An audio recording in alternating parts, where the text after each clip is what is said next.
looks like you've got rid of all the... First, enter the cave. Eva was right. Major, what?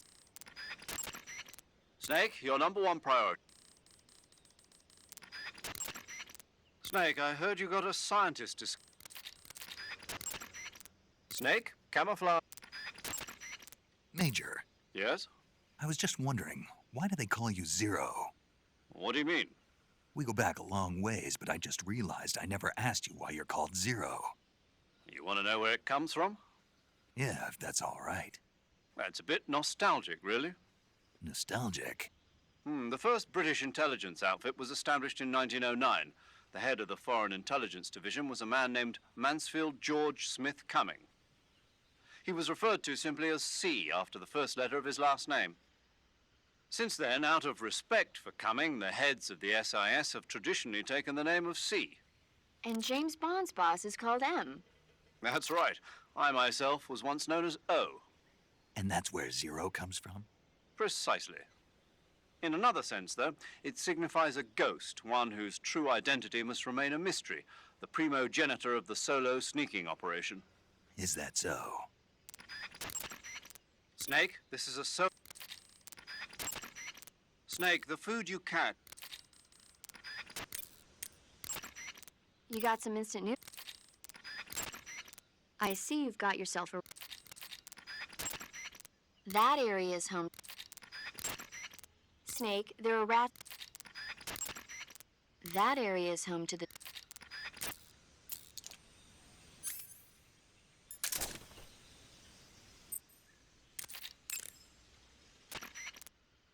Hey, Snake, remember back at the... Snake, you said Eva said her Mauser was a Type 17, right? Yeah, what about it? That model was produced in the 1920s in a weapons lab in the Shaanxi province in China. The cartridge part sticks out lower than the original to accommodate 45 caliber rounds. The barrel and chamber are a little bit thicker, too. But most telling of all, it's got Chinese characters engraved on both sides of the frame like you saw. And that firing stance Eva was talking about, where you hold the gun horizontally, that's a trademark of the Chinese. Just like you were saying, when you're firing in full auto mode, the muzzle jump effect gives you a horizontal strafing motion. They say it's especially deadly in indoor and close-range mop-up actions. The Japanese called it bandit shooting and used to dread it. Makes you wonder where she learned to shoot like that. You know that army motorcycle that Eva was riding? That's a replica of a German model. A replica?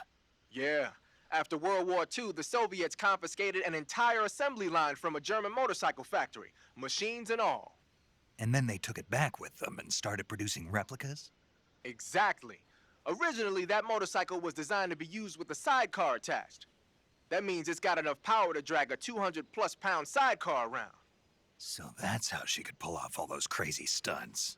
Uh-huh. Of course, it takes a lot of skill to be able to control that much power. That Eva chick is something else. So you've got an M1911A1, huh? Yeah, Eva gave it to me. She said it used to belong to a Western officer. Looks like someone did a little work on it, too. It's more than a little. First of all, the feeding ramp is polished to a mirror sheen. It's not going to have any feeding problems. The slide's been replaced with a reinforced version, and it meshes perfectly with the frame. The frame itself has been iron welded and scraped down multiple times for maximum precision. The front strap part of the frame has been checkered to make it dig into the hand. That prevents any slipping. The sight system's original too. It's a 3-dot type. It's got an enlarged front sight, giving it superior target sighting capability. The regular hammer's been replaced with a ring hammer. That enhances the cocking control and increases the hammer down speed. They also reworked the grip safety to accommodate the ring hammer. Looks like they eliminated it altogether. This is a tool for pros. The thumb safety and the slide stop are extended to allow for more precise handling. The base of the trigger guard is whittled down so you can use a high grip. And the trigger itself is a long type for easy finger access. The trigger pull is about 3.5 pounds. That's about 1.5 pounds lighter than normal. The magazine well has been widened to make it easier to put in a new magazine. The magazine catch button has been cut down low to make it harder to hit it by mistake.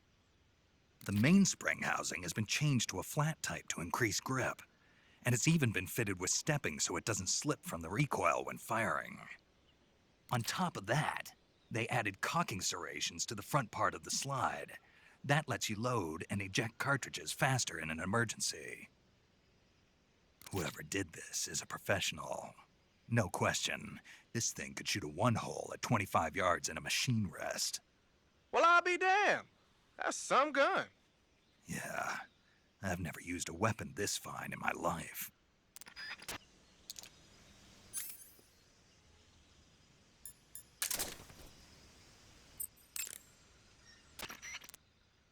The weapon you've got equipped now is a prototype model of the Mark 22, a suppressor-equipped pistol currently in development by the Navy.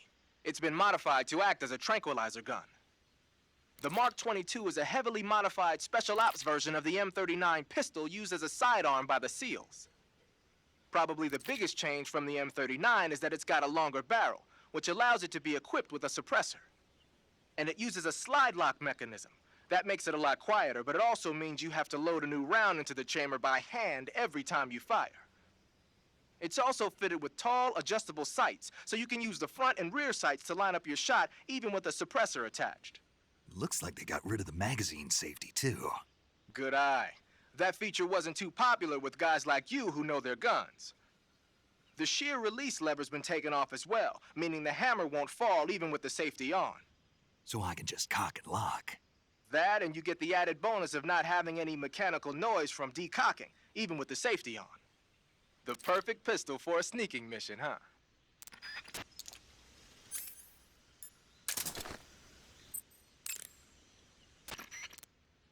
Looks like you're using splitter face paint. The Mark 22 is a tranquil...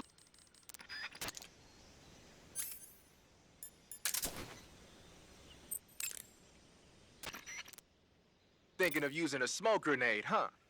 As you might expect, smoke grenades can be used to create a smoke screen. The combustion agent is a mixture of zinc oxide, ammonium chloride, aluminum, and some other stuff. When it explodes, it releases a thick cloud of grayish-white smoke that resists dispersion. That should provide some nice cover. The smoke will confuse the enemy by blocking their field of vision. That'll help you out when you're trying to make a quick getaway. It also works the other way around. You can use it as cover to sneak up on an enemy position. The smoke screen should work just as well when you're being chased by dogs, too.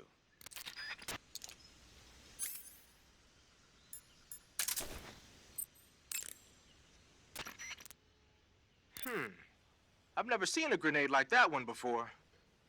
There are two basic types of grenades. Fragmentation grenades, which use shrapnel to kill or maim the target, and explosive grenades, which use the blast from the explosion as the offensive means. But the grenade you've got there isn't either of those. My best guess is that it's meant to knock the enemy out without hurting them. Most likely, it's an entirely new kind of weapon developed exclusively at Groznygrad. I've heard that the SAS is working on a low-impact grenade for training purposes, but I never thought they'd be used in an actual battle. The flash of light that occurs when the grenade explodes is probably produced by magnesium. It's the same stuff that's used in camera flashes. I'm thinking they cut down on killing power by reducing the amount of explosives and made up for it by making the flash and bang so strong that it overwhelms the enemy's senses. I guess you could call it a stun grenade. If I'm going to be stunned, I'd rather it be by a woman. Snap out of it. Anyone around when that thing goes off will be laid out. It ought to come in handy when you're trying to storm a room or when you don't want to kill the enemy.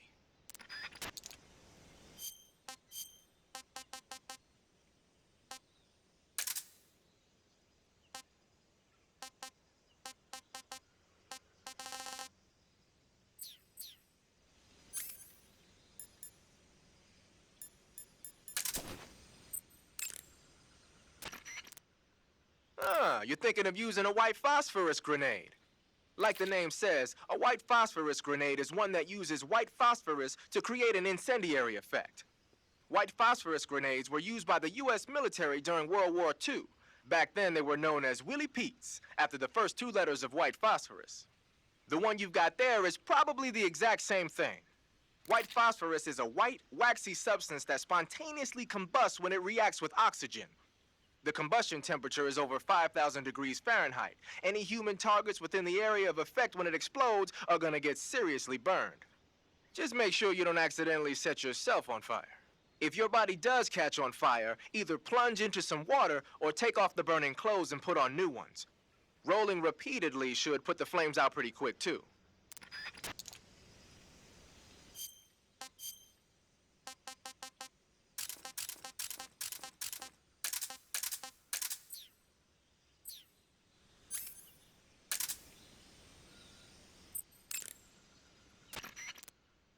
I see you've picked up a directional microphone.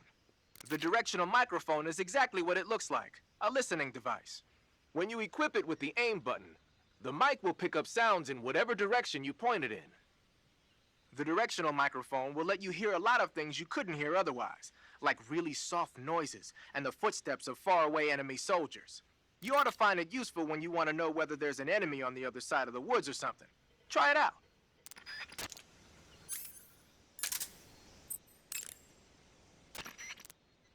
Tell me something, SIGINT. What's that? What does SIGINT mean, anyway? It's short for signal intelligence. Signal intelligence? The part of intelligence that deals with electronic information. Things like intercepting and analyzing electronic communications, determining enemy force strength and positioning from radar emissions and radio chatter. You get the idea. Code breaking is considered part of SIGINT as well. 40 years from now, we'll be in the age of electronic warfare. It won't be long before information replaces firepower as the most valuable commodity on the battlefield. So you're saying they won't need guys like me anymore? Sorry to break it to you, but that's not gonna happen. No matter how advanced our technology gets, there's still no substitute for human beings. Anyway, the Major is a man of foresight. He knew the electronic age was coming, and so he called out to me. And you responded? Well, I didn't have any place else to go. You couldn't find a job? Nope. None of the places where they do this kind of high-tech research would even let me in the door. Why not? I know you've got social problems, but... Come again? Nothing.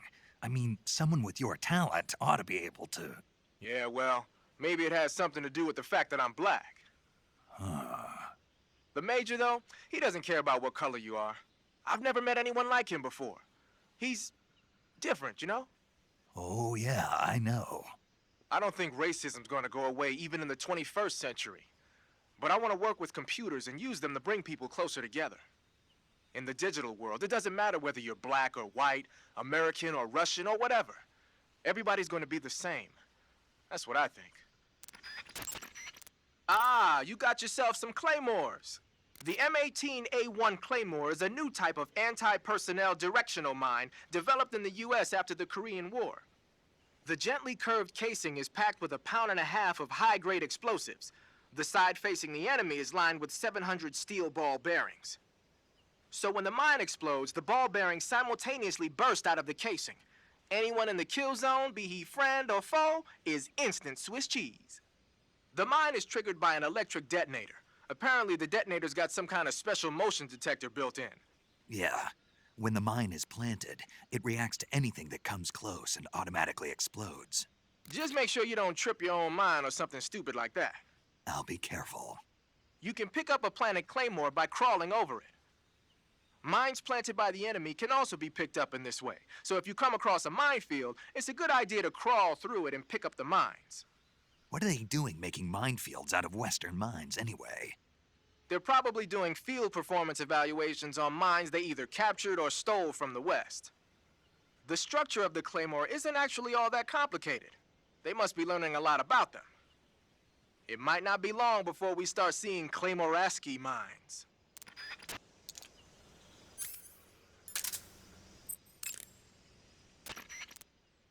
Looks like you've got some TNT.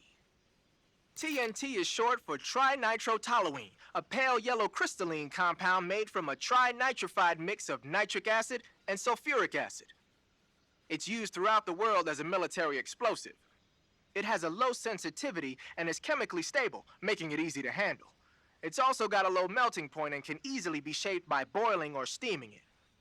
but because the sensitivity is so low, you need a booster to actually get it to explode.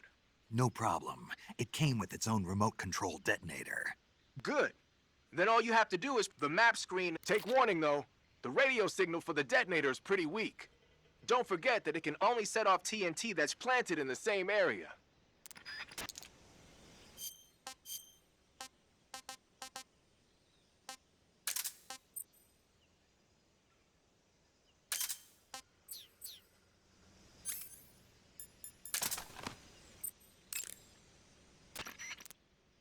Using the Patriot, huh? Yeah, it's the same one the boss was using. Where'd you get it? Hmm?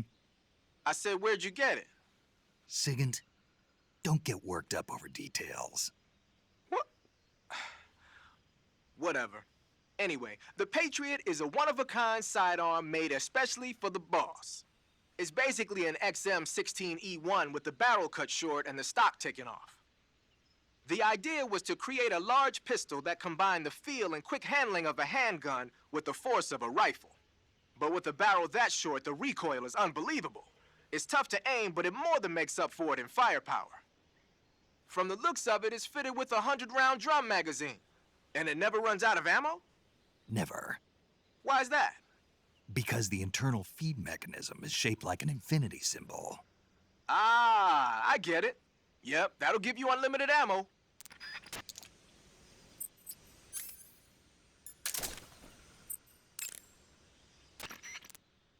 Aha, you're using the easy gun. Yeah. What is this gun, anyway? I've never seen anything like it. Of course you haven't. It's a noise-suppressed tranquilizer gun I designed especially for Fox. A noise-suppressed tranquilizer gun? But it doesn't have a... It doesn't need a suppressor. What do you mean? The noise-suppressing mechanism is built into the tranquilizer rounds themselves. The inside of the powder case contains a tiny piston. It's set up so that when the firing gas pushes the piston pushes the bullet out of the chamber. The firing gas is sealed within the chamber by the piston, preventing it from escaping outside. That's why there's no sound when it fires. Fascinating. While I was at it, I also fitted it with an experimental laser sight. That ought to give you a good aim even when you're shooting from the hip. And just having the easy gun equipped makes it tougher for your camo index to drop. Wow. And it'll help you recover your stamina. Nice. On top of all that, it looks just like a Liberator. A what? A Liberator. We supplied them to the resistance in Europe during World War II. They look alike, don't they? Yeah. To be honest, that's the part I had the most trouble with. Getting the feature I just mentioned to work in a gun of that size and shape wasn't easy. But why? Why what? Why'd you go to all the trouble of making it look like a Liberator? 'Cause it looks cool, man. Why do you think?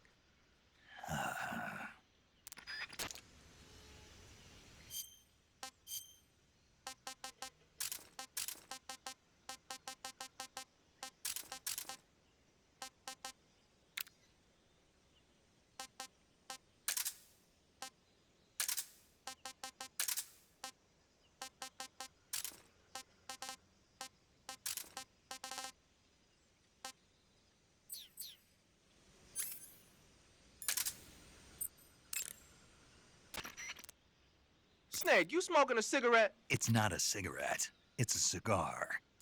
Same thing? It's not the same thing. Doesn't matter to me. What I want to know is, why'd you take it with you? Because I need it. For what? I can't smoke a cigar if I don't have one, can I? So you just wanted to smoke it? Yeah. Man, you got problem. Do what you want. Just keep in mind that your life goes down when you're smoking it.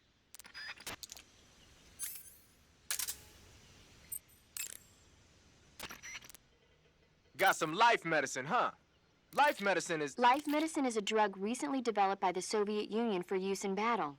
The components are still a mystery, but it seems to activate the body's regenerative processes and makes injuries heal faster. Well, Open the window and press the enter button to instantly replenish your life. Useful, huh? Huh? What's wrong, Sigint? Never mind.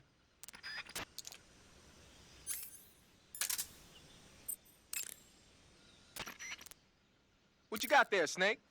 Some kind of drug. The label says pentazamine. Pentazamine? What the hell is that? Beats me. Let's ask paramedic. Yo, paramedic, Yeah? You ever heard of a drug called pentazamine?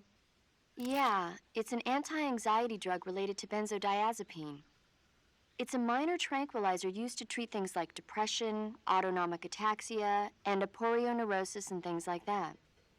Besides its calming and antidepressant properties, it's also known for its anticonvulsant effect. Anticonvulsant effect? Yeah. So in other words, it can help keep your hands from shaking. Yeah, I guess so. This could be useful. What are you talking about? Nothing. I just thought that if I took this drug when I used a sniper rifle, it'd help make my aim steadier. Oh, I see. That's an interesting idea. I think it might work. Give it a try.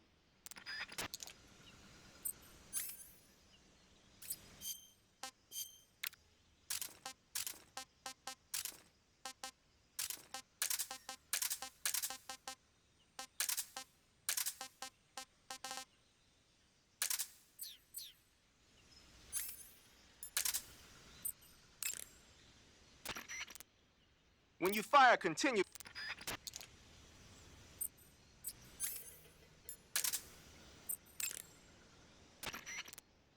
I see you have the bug juice equipped. It's useful for keeping the bugs away. If you open the item, you'll be able to keep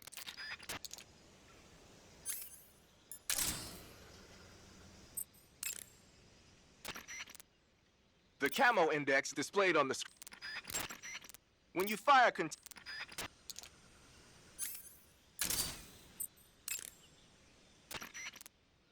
using the mine detector, huh? When you equip the mine detector, it lets you know with a sound if there are any claymore mines nearby. A mine detector is basically a metal detector, so ordinarily it reacts to scrap iron the same way it reacts to mines. They say that only about 1 out of every 100 objects it responds to is an actual mine. Not exactly what you call reliable. So they're researching other ways to detect mines, like sniffing for molecules given off by explosives and using a kind of underground radar. One of these days, they might actually make something that works. But the one you're using is apparently set up so that it only reacts when it finds a claymore on the ground. No need to worry about it being fooled by anything other than a mine.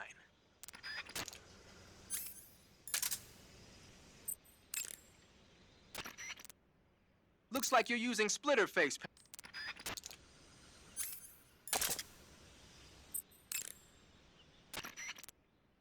I see you're using the binoculars. Those are high-performance binoculars made especially for the military. They're completely waterproof and are filled with nitrogen gas to prevent lens fog. The eyepiece, objective lenses, and the prism have been coated to reduce glare. They ought to work plenty well even in dark places. And they're even equipped with autofocus and zoom functions. Won't find a better pair of binoculars than that. What are you, a binocular salesman? Hey, I know a good product when I see one, that's all. Huh.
I see you've caught a a milk snake. The milk snake closely resembles the coral snake, but it's actually not venomous. Even so, you'll still take damage if it bites you, so don't get too close. So is there a way to tell the difference between a milk snake and a coral snake? It's pretty difficult. They really do look almost exactly alike. I guess if I had to pick something, I'd say it's that the milk snake is much less aggressive. Okay. Ah, I just thought of a better way. You're going to love this. What? Eat it. Eat it? Yeah, the guide says milk snakes don't taste very good. Is that right? But if I've already caught and eaten it, what does it matter which kind of snake it was? It doesn't, does it? Shoot, I thought I had a good idea. Snake, be careful. That area is inhabited by coral snakes. The coral snake is a venomous snake that originally hails from the Americas. Its venom is a very potent neurotoxin, so don't let it bite you. If you do get bitten, the colorful red and black patterns on the coral snake are a warning sign. Apparently, the bright, flashy colors and pattern let other animals know that it carries a deadly poison that keeps them from attacking. There are many animals that mimic the colors of known poisonous animals as a defense. See, by mimicking other poisonous creatures, they increase their chances of survival. There is another non-poisonous snake called the milk snake that borrows its coloring from the coral snake. Uh-huh. You're not even listening, are you? No. Okay, we'll talk about something you're interested in then. The taste? Yes. It says here that coral snakes are pretty good in a snaky kind of way. A snaky kind of way, huh? Snake, that area is inhabited by the poison dart frog. The poison dart frog is native to the tropical rainforests of Central and South America. They normally grow between 2 and 5 centimeters in length, but for some reason the ones in that area seem to be much bigger than that. Poison dart frogs are known to carry a potent neurotoxin called pamiliotoxin. Long ago, people used the poison to coat their arrows for hunting. Watch out, because if you eat one, you'll get food poisoning. You can capture animals. That area is inhabited by the milks.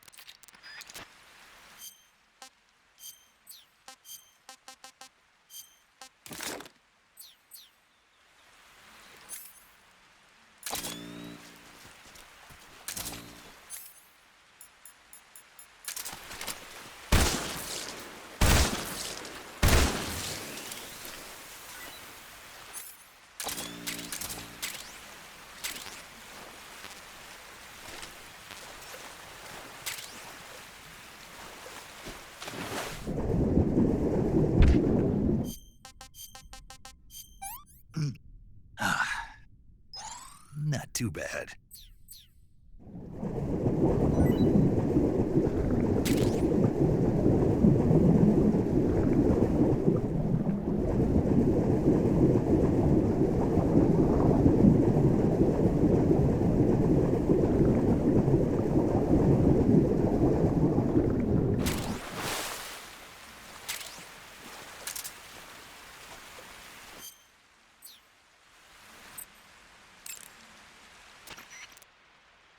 Snake, look at your body.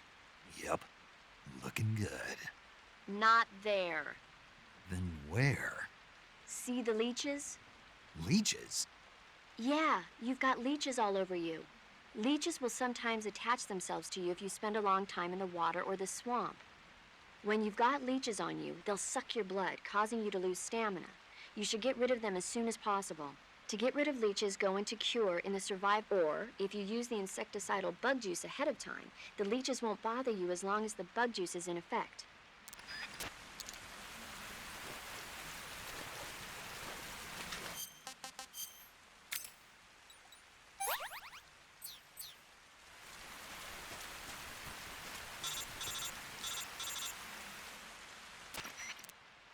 Snake, are you there? Eva, Did you miss me? did you make it without any trouble? No one saw me. So you're back with Vulcan. In a matter of speaking. What about the boss? Yeah, she's here too.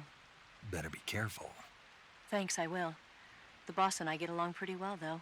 I guess we traders have a lot in common. Why would anyone want to defect? Betraying your country like that, I just don't get it. Are you talking about the boss? Why do you do it? Weren't you born and raised in America? Yes, in a small rural town. I never even knew there were other countries, other cultures, other ways of thinking, until I went to work for the NSA. Then one day, I'd found I'd lost faith in the things I'd been taking for granted. What did you see? What was it that made you want to change sides? You wouldn't believe me if I told you. Try me. I saw the universe. The universe? Not the actual universe. The universe as the intelligence community sees it. I realized that the gravity in this universe was holding me back. That's all. People and countries are both changed by their environment and by the times. That sounds like what the boss was saying. There's a world of difference between this country and America. But it's only a difference of position, a difference of perspective. Coming here made me realize something. Half of what I'd been told was a complete and utter lie. The other half was a conveniently constructed lie. Where's the truth, then? It's hidden in the lies. Are you lying, too? Who knows? I've been trained to make even the most severe falsehood sound like the honest truth. Weren't you? No. I believe because I have to, even if it is a lie. That's part of my mission. I'll have to remember that. If you need me, give me a call on the radio. My frequency is 142.52. See ya.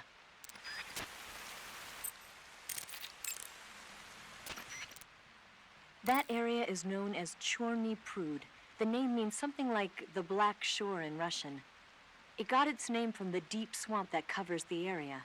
The crocodiles in that swamp are extremely vicious. Apparently, they've already chewed up a bunch of soldiers out on patrol. Now no one even dares to go near the swamp. They said that most of the soldiers who were killed were attacked from behind while they were in the water. You be careful out there. Eva, what kind of unit are those ocelots I fought a little while ago? The Ocelot unit is an elite group composed of soldiers handpicked from among the ranks of Spetsnaz, the Special Forces wing of GRU. They've undergone even more rigorous training than regular Spetsnaz. Their skill with weapons is the stuff of legends. You'll find they're much better shots than the rest of GRU. Watch yourself. The crevice that leads to the cave is still a ways to the north. Keep heading that way. The crevice that leads...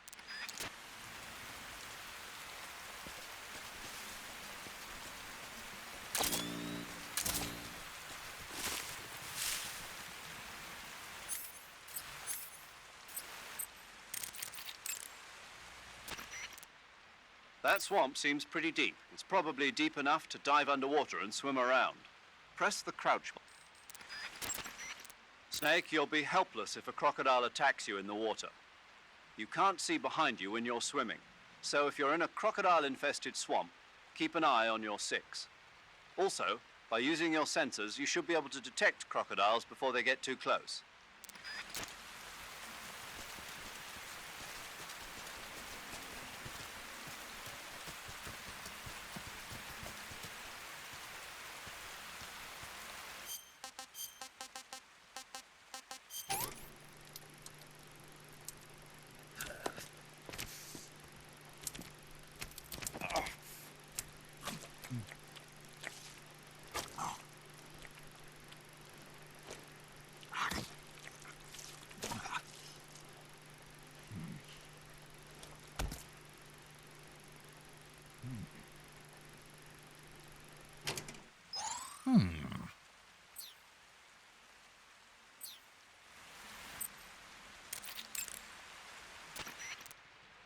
That area is inhabited... By the way, Snake, What? you know the Ocelot unit commander? Ocelot? Yeah, that's not his real name, is it? I wouldn't think so. Is it a code name? You mean like Snake? Yeah. Maybe. Why? Is that strange? No, I was just wondering why he's called Ocelot. Why's that? Well, I looked it up, and it turns out the ocelot is a wild cat whose habitat stretches from the southern U.S. down to northern Argentina. They live in a variety of different environments, from tropical rainforests to savannas. The biggest ones can grow up to 1 meter in length. They're normally solitary creatures, and their diet consists mainly of small animals and fish. During the day, they sleep up in the trees, but at night... Yeah, paramedic. Oh, right. So the ocelot is an animal that lives on the American continent. But then I wondered, why would a Soviet officer be using the name of an American wildcat? Good question. Maybe it's because he's fast and agile like an ocelot. Yeah, maybe you're right. But why'd you go to all the trouble of looking it up? Because I was curious. Was it helpful? Sure. Snake, that's the home to the Snake, that area. You should be able to find Siberian ink cap mushrooms growing in that area. The Siberian ink cap is a Snake, whatever happens to you, make sure you leave a descendant, okay? Are you saying you want to have my baby? No. I'm saying that in the 21st century, the genes of soldiers like you are going to be in high demand. Genes? Uh-huh. Remember when Watson and Crick discovered the double helix structure of DNA back in 1953? No. You know, they won the Nobel Prize in Medicine for it the year before last. Of course, you have to feel sorry for Pauling and Franklin. They were researching the exact same thing. Sorry, I don't follow. Inside every living creature are little blueprints called genes. Through the union of the sperm and egg cells, these blueprints are transformed and inherited by the next generation. That's why parents and children resemble each other. The concept of genes was first proposed over 100 years ago by Mendel, but he didn't know what they were exactly. For a while, it was thought that chromosomes were composed not of deoxyribonucleic acid, but of proteins called polypeptides. Later, it was shown that deoxyribonucleic acid, or DNA, was a biological macromolecule. Then 11 years ago, Watson and Crick discovered that DNA had a double helix structure. Yeah, this is all fascinating stuff, but what exactly does it have to do with me? The inherent characteristics of any given individual are determined by his or her genes. By duplicating a set of superior genes, a separate body with the same set of characteristics, a clone, can be created. But genes don't control a person's fate. That's true, but having an offspring that's genetically identical to the parent is more efficient, right? You can expect better results that way. More efficient? You can't mass-produce human beings. Maybe, but now that we know the true nature of genes, human cloning is that much closer to reality. Nuclear transplanting is already theoretically possible, so one day... My genes are going to be a valuable commodity. Exactly. They'd never let that happen. Just think, even if your body dies, you survive and go on to bigger and better accomplishments. If you think about it, it's kind of an honor. Does that kind of technology seriously appeal to you? Well, I am a doctor. I can't condone it on moral grounds, but I'm fascinated by the possibilities. Especially when I see such an excellent specimen as yourself. Yeah, well, thanks for the compliment, but it doesn't make me feel any better. Don't be so glum. It's not like it's going to happen anytime soon. We'll just have to wait and see. Snake, there's a fruit called the golova. Snake, that's the...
Snake, what is that stuff you're wearing?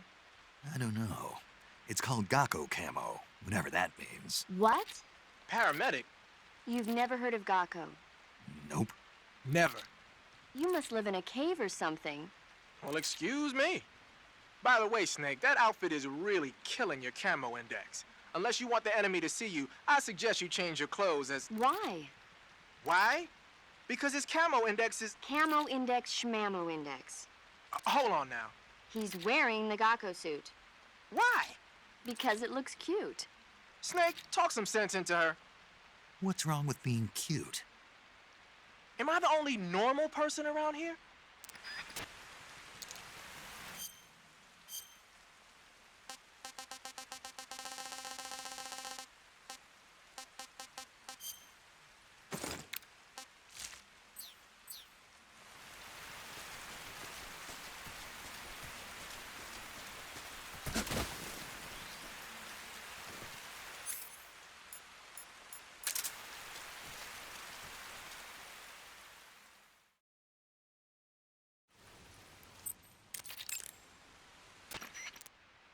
Good. You made it to Bolshaya Pust. The name Bolshaya Pust means something close to the Great Cavity. It probably got that name from the crevice to the north. There's a fortified area in the southern part of Bolshaya Pust that's strung with barbed wire. To the north of that is a relay station that serves as both a depot for material shipments and a communication facility. The crevice leading to the cave is located to the north of the relay station. Head north.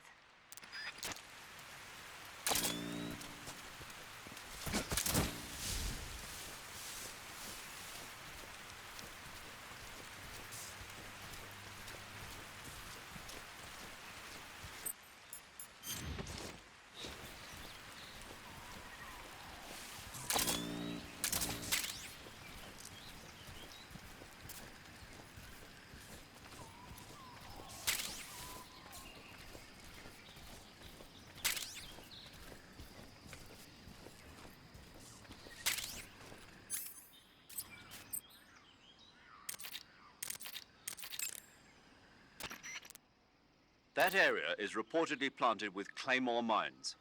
Claymores pack quite a punch. Don't risk heavy injury. Be careful. Claymores are not completely buried in the ground. If you look closely enough, you can tell where they've been hidden. You can also pick up claymore mines by crawling over them. It'll be useful if you recover a few of the enemy's traps. That area is reportedly planted. When you get shot, you'll eat food to recover.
There's nothing here.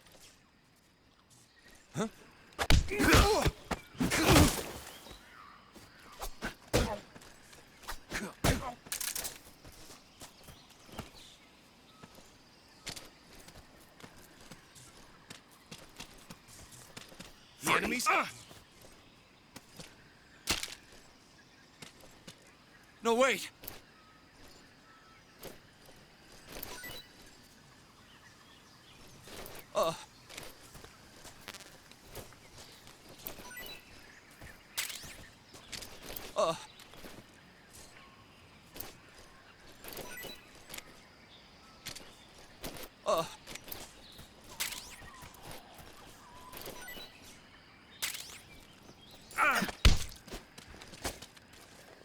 Answer me. The bottomless swamp. Keep moving. Don't stop. Answer me. Let go of me.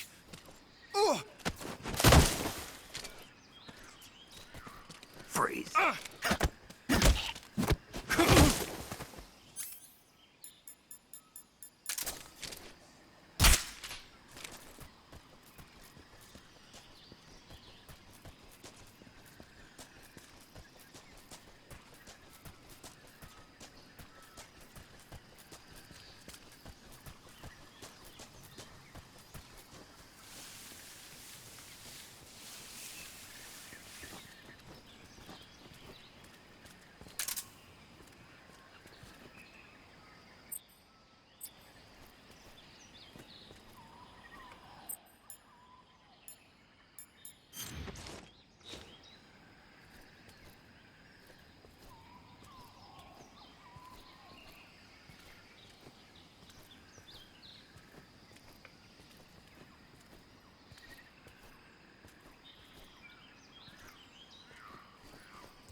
What's wrong?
The crevice leading to the cave is to the north of that base. Eva, where are you now? I told you, didn't I? I'm right near the Colonel. Pretty weak answer, if you ask me. I suppose you're right. Eva. Snake, I'm under orders to cooperate with you, but that doesn't mean I have to tell you everything I know. I would assume the same applies to you, too. Snake, there's a provision storehouse in the center of that area and an armory to the northeast. By destroying them, you should be able to cut off supplies to the enemy in that area.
Keep in mind that in addition to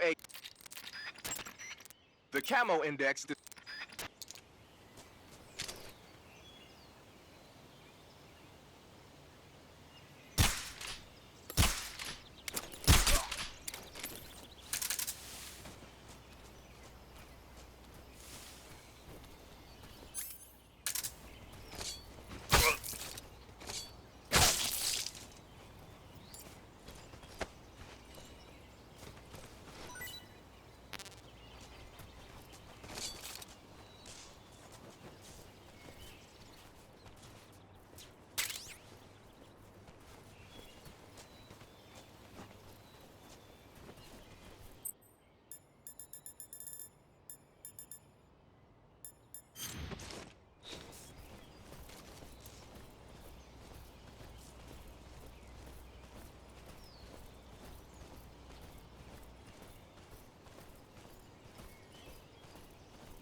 Who was that?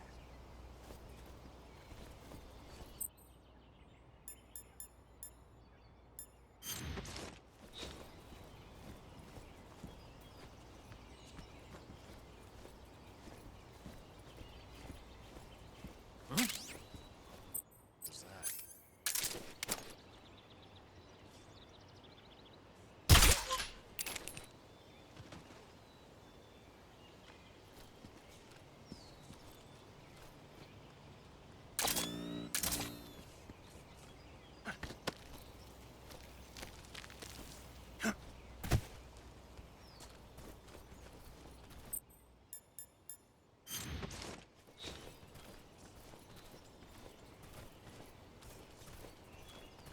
Nobody here.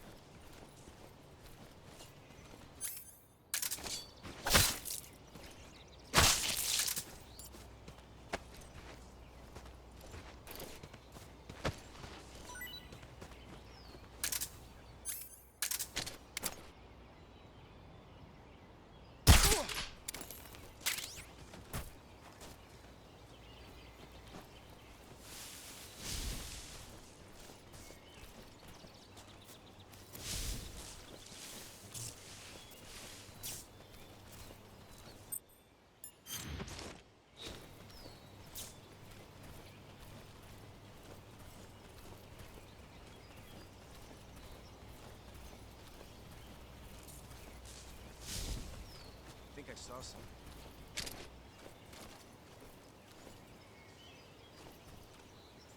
Huh. Guess I'm seeing things.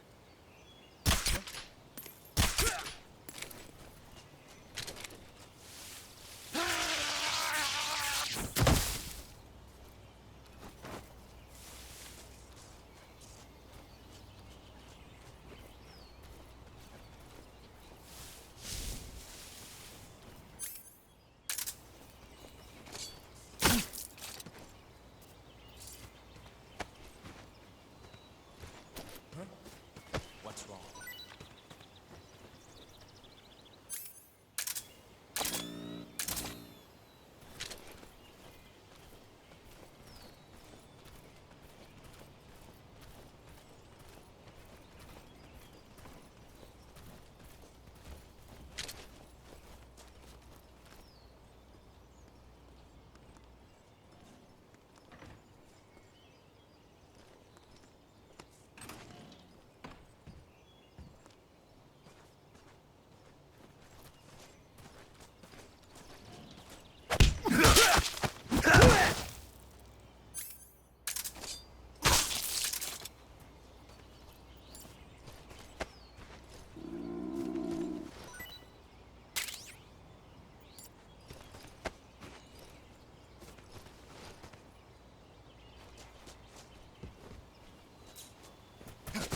tasty.